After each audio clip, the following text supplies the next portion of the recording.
nous disons à la communauté internationale, nous disons au gouvernement congolais, arrêtez de massacrer les Banyamulenge et la communauté Tutsi qui est en République démocratique du Congo. S'il vous plaît, on perd chaque jour, nous sommes en train de perdre plusieurs personnes avec des drones, des gens qui ne sont pas armés. On tue nos femmes dans les villages et plusieurs, on les découpe. On demande que ces massacres puissent arrêter. Nous voulons la paix. Nous demandons la paix. Et ceux qui sont complices, la communauté internationale, nous savons très bien que les massacres qui sont derrière, c'est aussi des massacres et des guerres minières. S'il vous plaît, nous sommes en train de finir chaque jour. Il y a des femmes qui sont en train de mourir chaque jour. Arrêtez les massacres de Banyamulenge, arrêtez les massacres de Tutsi. Le Congo nous appartient tous. Tosengi botika koboma Banyamulenge. Ezo salanga pasi. Ndenge yo za Congolais nga pe na za Congolaise. So, basali mikolo ebele bazoboma biso. Na ba village na biso bazotinda ba drone na ba civil. Toza armé te, mais bazotindela biso mikolo nyonso ba drone. Mikolo nyonso awa toza na matanga. Soki tolamuki mutu akufisi mutu na communauté. Tolamuki tokufisi ba parents. Ba parents na bana basi basili. Baza armé te. Botika kotindela biso ba drone. S'il vous plaît. Tozo senga kimia tolingi kimia. Nous voulons la paix, nous voulons la paix, nous voulons la paix chez nous, nous voulons la paix à Minembwe, nous voulons la paix au nord Kivu, au sud Kivu, on veut la paix tolingi kimia. Merci.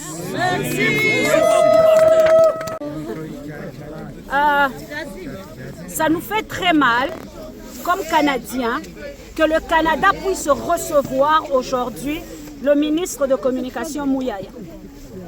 C'est très honteux pour nous. Ça nous fait mal, c'est nous humilier. C'est marcher sur nos droits, c'est marcher sur les morts qui sont en train de mourir chez nous. Les lots, comme on a Mouyaya aye awa, c'est nous injurier, c'est nous dénigrer. Et laisser que le gouvernement canadien puisse laisser Mouyaya rentrer dans ce pays et faire une conférence dans une université qui est en train de promouvoir la justice et l'unité. Ça, c'est vraiment piétiner le mot même de la justice. Yeah.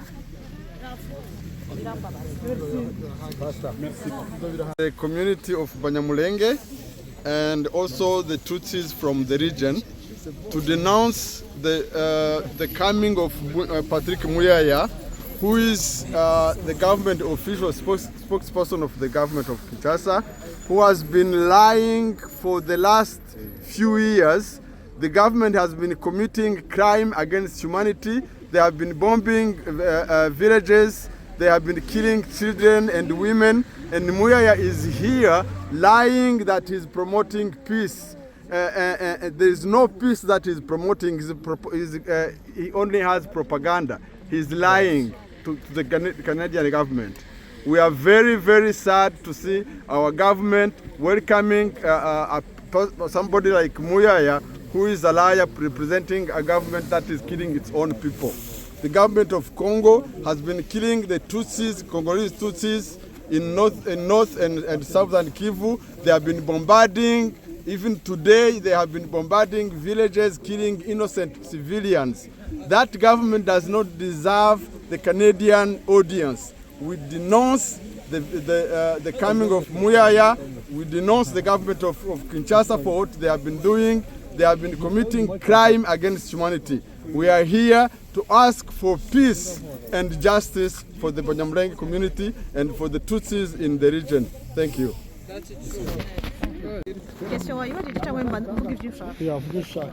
Ok. Alors la raison pour laquelle on est ici, c'est parce que nous on est.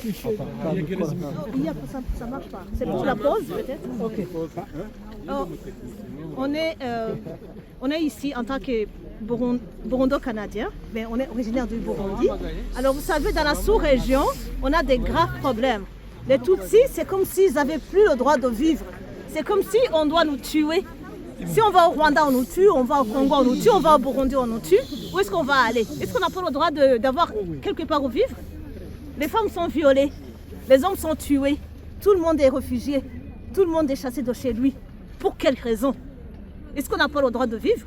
C'est pour cette raison qu'on est ici. Parce qu'il y a ces gens qui ont été acceptés, qui ont eu le droit de parler comme, je ne sais pas, avec tous les honneurs, alors que vous le savez, qu'est-ce qui est en train de se passer chez eux. Je suis originaire du Burundi, je vous le dis. Vous avez vu les FDLR rentrer au Burundi. Vous savez ce qu'ils ont fait au Rwanda. Et qu'est-ce qu'ils vont faire chez nous? Aujourd'hui, on a écouté des audios quelque part où les Banyamulenge sont sortis des voitures. La seule raison, vous savez, quelles sont leurs fautes, c'est quoi? C'est juste leur visage. Comme si on avait choisi de naître comme ça. Personne n'a choisi de naître comme ça. On est juste né comme ça. Ça ne devait pas être une faute. On ne doit pas être tué à cause de ça. On ne doit pas être chassé à cause de ça. Les femmes sont violées. Vous avez vu les images. Les enfants sont tués. Les Banyamulenge sont encerclés. Ils n'ont pas le droit de se faire soigner. Et notre pays, le Burundi, il contribue à ça. Et on est venu ici pour dire non. Et Mouyaya est ici pour donner un message qui est contraire, il est en train de mentir, vous le savez. Alors on est là pour dénoncer cela. On n'a pas eu peur du froid, on n'a pas eu peur. Vous savez, il fait tellement froid. Vous avez vu les mamans qui sont ici? Tout le monde est là parce qu'on veut vivre. Est-ce que vous voulez vivre? Oui. Est-ce qu'on veut vivre? Oui. Est-ce qu'on a le droit d'avoir où? Un pays? Oui. Oui. Est-ce qu'on a le droit de vivre chez nous? Oui. Est-ce qu'on peut arrêter d'être réfugié chaque fois? Oui. Absolument. Et merci, c'est pour cette raison qu'on est là. Et on est fort. Et même s'il reste une seule personne, on va y arriver. Oui.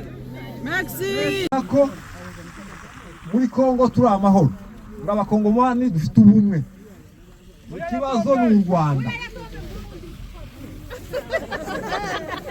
Ariko mu by'ukuri kuva mu bihumbi 2017 guhera muri 60 umututsi muri Kongo ndetse no mu biyaga bigari zose Burundi mu Rwanda yitwa kugeze ejo bundi 2017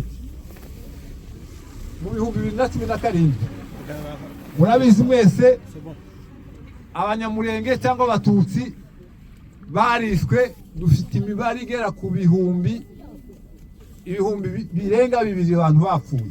Inka zanyazwe barazibaga ku masoko ya leta ni ibihumbi 10. Abantu bacu bafunze bazira ubusa uko basa n'abantu n'abantu bagera barenze 1000 bageze 700 ariko hari abandi batazwi dushobora kuba tudafite nuzi.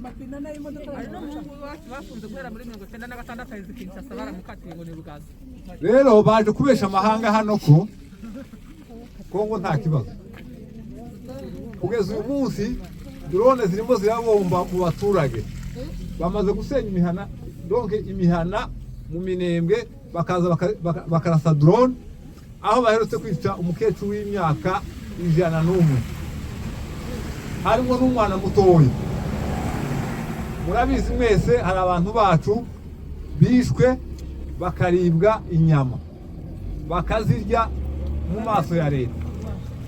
Hari umwana bafashe baca ukuboko bakujana mu ikari ya Minembwe bamuziruka hirya gucya baramufata bamuca ukuboko bamuca n'urundi rugingo baraza babijana baje kubipresenta mwika.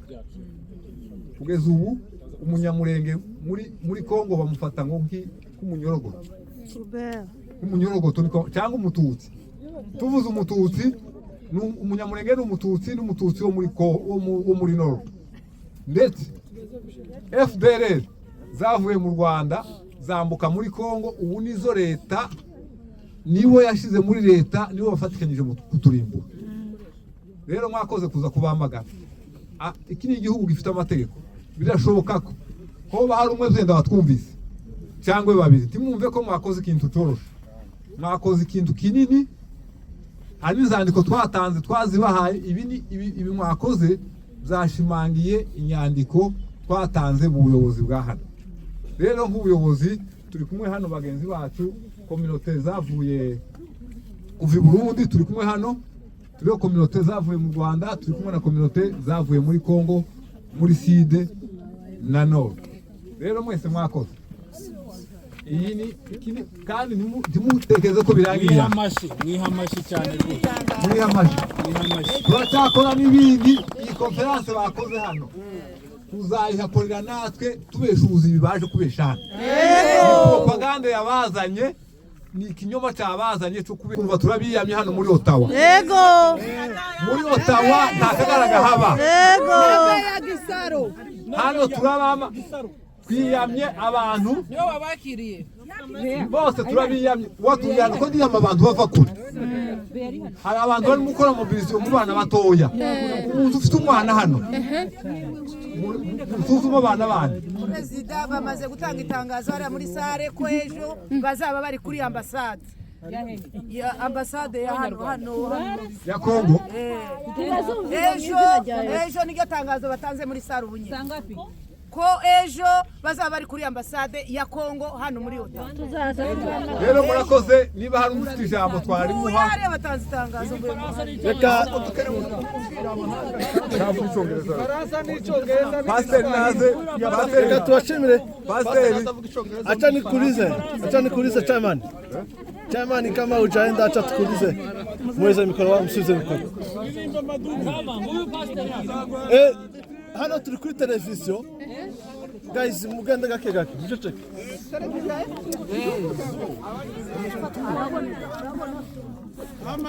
Pastor chairman nani bisa